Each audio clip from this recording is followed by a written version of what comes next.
Hello everyone, and welcome to part 3 of The Firework Maker's Daughter by Philip Pullman.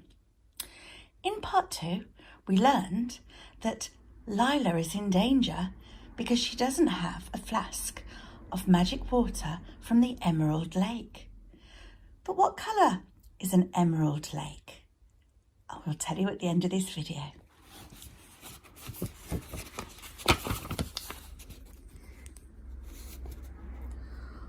All this while, Lila had been making her way through the jungle towards the sacred volcano.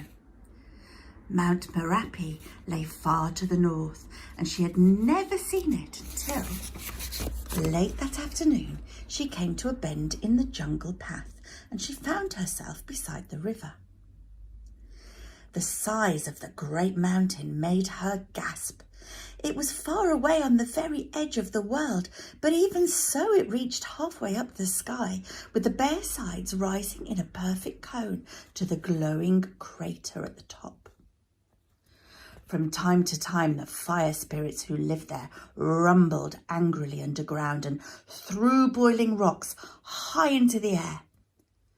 A plume of eternal smoke drifted from the summit to join the clouds. Oh, how can I ever get there, she wondered, and she felt her heart quail. But she had chosen to make the journey, and she could hardly turn back when she had barely begun. She shifted her bundle from one shoulder to the other and walked on. The jungle was a noisy place. Monkeys gibbered in the trees, and parrots screeched, and crocodiles snapped their jaws in the river. Every so often, Lila had to step carefully over a snake sleeping in the sun, and once she heard the roar of a mighty tiger. There was no one to be seen except for some fishermen laboriously rowing their boats across from the other side of the river. She stopped and watched as they brought their boat in towards the bank where she was standing. They weren't making very good progress. There were 6 or 7 of them, and all their oars were getting in one another's way as she watched one of the fishermen miss the water completely with his oar, which swung round and clumped another fisherman on the head.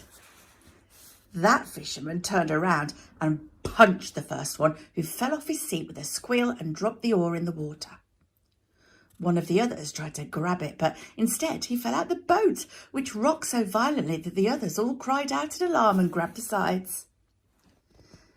The man who'd fallen out was splashing and spluttering as he tried to climb back into the boat, and all the crocodiles, basking in the shallows, looked up, interested. Lila caught her breath in alarm, but the fisherman was so helpless that she could hardly stop herself from laughing, because when the man in the water leaned over the gunwale, all the men in the boat leaned over that side to help him, and the boat tipped over so far that they nearly fell in too. They suddenly realised what was happening and let go, and then the boat tipped back the other way and they all fell on their backs. All of the crocodiles slid off the sandbank and began to swim towards them. "Oh, pull him up, you stupid creatures," Lila cried. "Over the end, not over the side." One of the fishermen heard her, and he hauled the man over the stern to lie in the bottom, flapping and gasping like a fish. Meanwhile, the boat had drifted into the side, and Lila put out a hand to stop it bumping.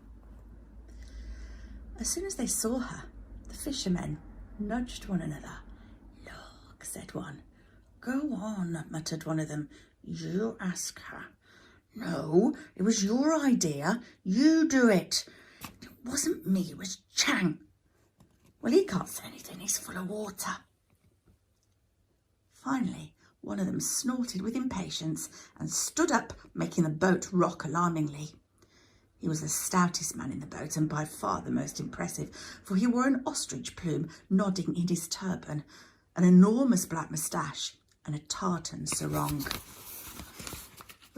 "Miss," he said, "would I be correct in supposing that you were hoping to cross the river?" "Well, as a matter of fact, I was," said Lila. He tapped his fingertips together with pleasure.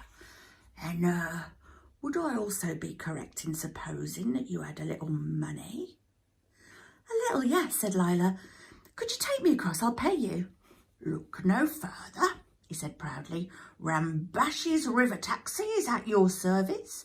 I am Rambashi, and welcome aboard. Lila wasn't sure why a river taxi should have the name The Bloody Murderer painted on the bow, nor why Rambashi should be wearing no less than 3 daggers in his belt, one straight, one curved, and one wavy. However, there was no other way to cross the river, so she stepped aboard, trying to avoid the man who had been saved from drowning, who was still lying dripping in the bottom of the boat. The others took no notice of him at all, but rested their feet on him as if he was a roll of carpet. Cast off, my brave lads, cried Rambashi. Lila sat in the prow and held the sides apprehensively as the Bloody Murderer swayed out into the current. Behind her, she could hear the clash of oars as the blades banged together, the cries of pain as one man's handle struck another man's back, and the groaning and cursing as the half-drowned man tried to regain his seat. But she didn't take much notice because there was plenty to look at on the water. There were dragonflies and hummingbirds and a family of ducks out for an afternoon cruise and crocodiles practising looking like logs and all sorts of things, but presently she noticed that the rowers had stopped talking and the boat wasn't rocking unsteadily as it had been when they were rowing.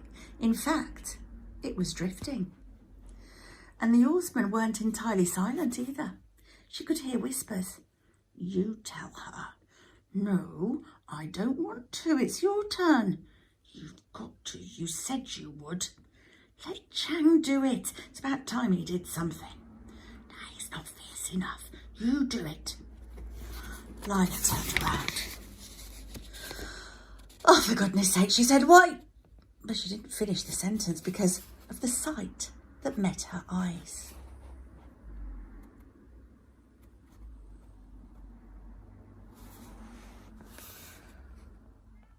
All of the rowers had put down their oars, which were striking out in all directions, and each rower had tied a handkerchief over his nose and mouth, and they were all holding daggers. Rambashi was holding 2.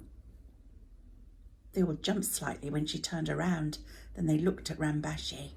Yeah, he said, fooled you. Ah, ha! This isn't a river taxi at all. We're pirates, the fiercest pirates on the old river. We'd cut your throat as soon as look at you.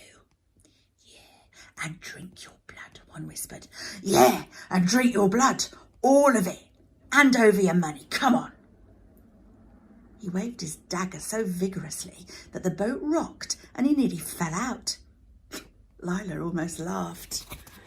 Pay up, said Rambashi. You're captured. Your money or your life. I'll warn you, we're desperate men.